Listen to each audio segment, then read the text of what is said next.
তো শুভ বিকাল বন্ধুরা, এখন বিকেল হয়ে গেছে। আর দেখতে পাচ্ছ তোমরা বিকেলে খাওয়া দাওয়া করে ঘুম থেকে উঠে দেখতে পাচ্ছ আমাদের বাড়ির যে সদস্যগুলো আছে, তোমাদের বলছিলাম আমাদের বাড়িতে দুটো সাজে আছে। ওগুলোকে আমরা সাধারণত ইন্দুর বলে থাকি, আর আমাদের ঘরোয়া ভাষায় সাধারণত মুসা বলি। তো ওরা বাবুরা সব এই দুর্ভা ঘাস, এগুলো হচ্ছে দুর্ভা ঘাস, এগুলো ছাড়া ওরা খায় না। আর আগে হচ্ছে 2 জন ছিল, এখন 4 জন হয়েছে। একটু বেশি ঘাস তো লাগবে। দেখতে পাচ্ছ এটা রাত্রের জন্য, শুধু এই পেপারে যতগুলো ঘাস আছে সব রাত্রির জন্য, কালকে সকালে আবার ছিঁড়তে হবে।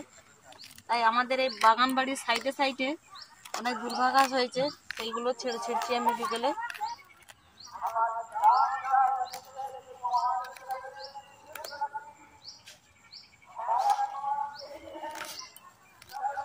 আর এই সাইডে যে টমেটো গাছগুলো হয়েছে,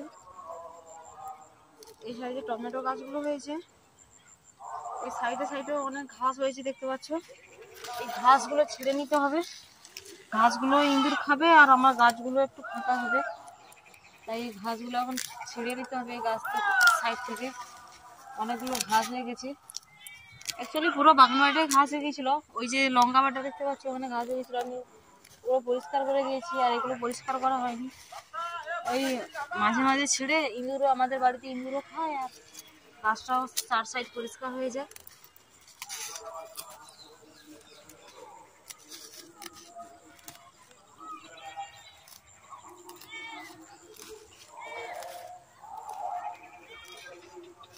তো এটা রাত্রের জন্য হয়ে গেছে, আবার কাল সকালে ছিঁড়তে হবে। দেখি, এটা শুধু রাত্রের জন্য। তো চলো, ভিডিওটা আমি এখানে শেষ করছি। ভিডিও তাদের কেমন লাগলো অবশ্যই কমেন্ট করে জানিও।